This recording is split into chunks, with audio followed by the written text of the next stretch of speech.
নমস্কার, কস্তুরীর গৃহকোণে সবাইকে warm welcome. আর 5টা দিনের মতো আজকের ভিডিওটা হবে না। আজকের ভিডিওটা একটু অন্যরকম হবে। আজ সুরজিতের জন্মদিন।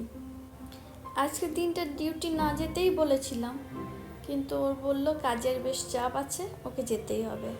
তাই ভাবছিলাম কি করা যায় আজকের দিনটা স্পেশাল বানাতে। ও খেতে খুব পছন্দ করে, সেই জন্য ঠিক করলাম আজকে একটু সুন্দর করে থালা সাজিয়ে খেতে দেব। আজ আর আমি বাজারে গেলাম না, ওকে দিয়ে সমস্ত জিনিস রান্না করিয়েছি। বললাম ডিউটি যাওয়ার আগে আমার যেগুলো প্রয়োজন সেগুলো সব হিসেব করে নিয়ে আসবে। ও যে সময় বাজার করবে আমি সেই সময় আমার হাতের কাজ সেরে নেব। বিশেষ করে গুণের জন্য যে যে কাজগুলো করতে হয় সেই কাজগুলোই সেরে নেব। আর আগের ভিডিওগুলোতেই তো দেখেছেন আমার কাজের দিদি কিভাবে আমাকে হেল্প করে। আর আজকেও সেই মতো এই সমস্ত কাটা কাজের দিদি করে দিয়েছে। বিশেষ করে ভাজারগুলো প্রত্যেকটা নিখুঁতভাবে কেটে দিয়েছে আমাকে। লাল শাক এনেছে, তো শাকটার ডাঁটাগুলো ছাড়িয়ে পাতাগুলো আলাদা করে দিয়েছে। তবে আমি শাকটা বাছতে বারণ করলাম, কারণ গুনগুন উঠে গেছে।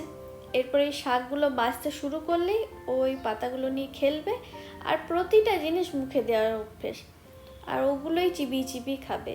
এখনও ভালো করে দাঁতও বার হয়নি, গিলতে গিয়ে আবার গলায় লাগাবে। গুণ উঠতে ওকে পরিষ্কার করে খাইয়ে দাই একদম রেডি করে নিয়েছি। এই আমার একটাই ফোন, যখন যখন আমি কিছু ভিডিও করি তখন গুণকে আমার সামনে এই রকমারি জিনিস দিয়ে বসিয়ে দিই। ও ওগুলো নিয়ে মনের সুখে খেলে, আর আমি ওইদিকে রান্নার বা যে ভিডিও হোক সেই ভিডিওগুলো কমপ্লিট করে নিই। আমি যখন এখানে রান্না করি তখন ওকে কিছু একটা দিয়ে বসিয়ে দিই। ওকে খালি বললেই হলো বাবার জন্য রান্না করো, বাবা এসে খাবে। ও সেরকম রান্নার আদলে ও ঘুরিয়ে ঘুরিয়ে যা ইচ্ছে করে। এই যে খাবার তুলে রাখছে বাবাকে খেতে দেবে বলে। আজকে দেখছি ও মাছ নিজের মতোই এনেছে, সব পেটির পিস, না খানি আছে, না লেজ আছে, না মাথা আছে, কিচ্ছু নেই। ও নিজের মতো 4 পিস মাছ ওই পেটির পিস পেয়েছে, নিয়েছে আর চলে এসেছে। বলেছিলাম একটু মটন আনতে, কিন্তু সকাল সকাল গেছে, মটনের দোকানটা তখনও খোলেনি, সেই জন্য এই মাছটা নিয়েই ফিরেছে। এই বর্ষাকালে অতটা শাক খেতে পারি না।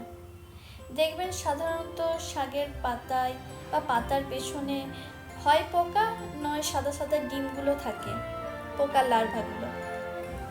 সেই জন্য অতটা শাক খাই না, আর খেলেও কুলেখাড়া শাকটা খাই, কারণ ওটাতে তো হিমোগ্লোবিন প্রচুর বাড়ায়। আর এই বর্ষাটাতেই ওই শাকটা পাওয়া যায়, শীতটায় বা গরমটাতে একদমই পাওয়া যায় না। আজ তো জন্মদিন, সেই জন্য শুভ দিন একটু শাক করতে হয়, ছোটোবেলা থেকেই শুনে এসেছি। তাই ওই লাল শাকটার কয়েকটা পাতা বেছে নিয়ে কয়েকবার ধুয়ে 1 ঘন্টা মতো নুন জলে ভিজিয়ে রেখেছিলাম। তারপরে ওটাকে আরও একবার ধুয়ে সেই শাকটাই করেছি।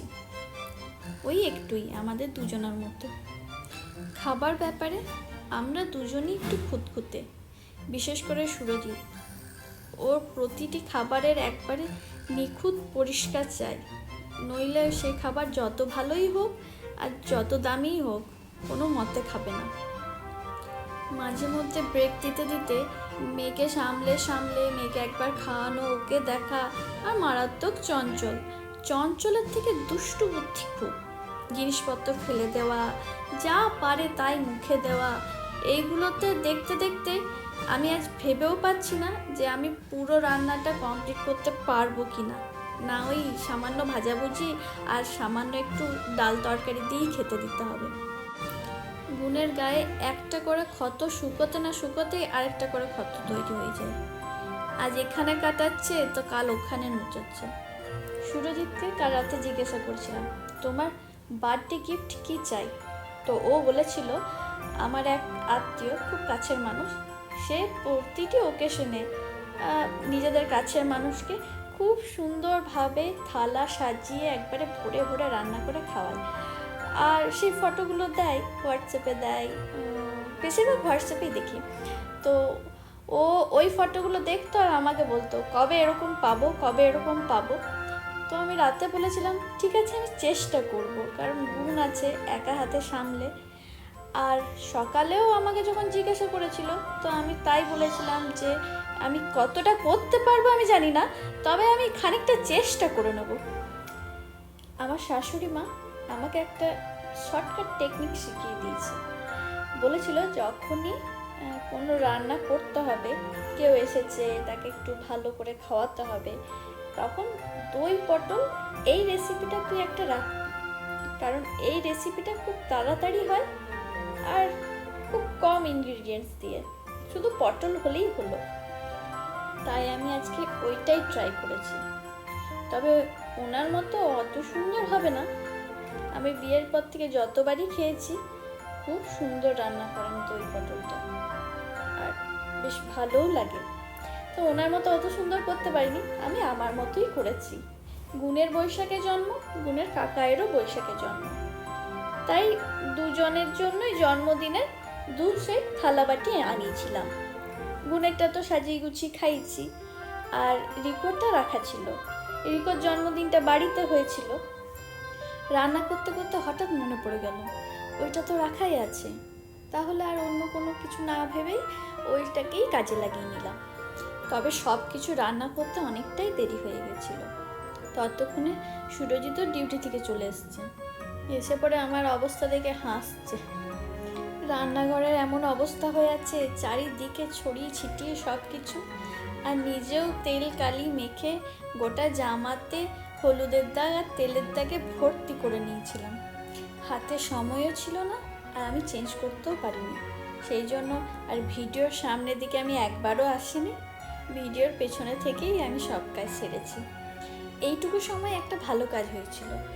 সুরজিৎকে বললাম আমার রেডি করতে একটু সময় লাগছে, ততক্ষণে তুমি জামাটা বদলে একটা পাঞ্জাবি পরে নাও, বেশ ভালো লাগছে।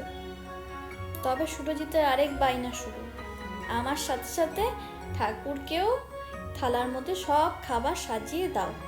তো সেটা তো সম্ভব নয়, ঠাকুরের ভোগ রান্না করতে হয় নিষ্ঠা করে, একটু শুদ্ধভাবে।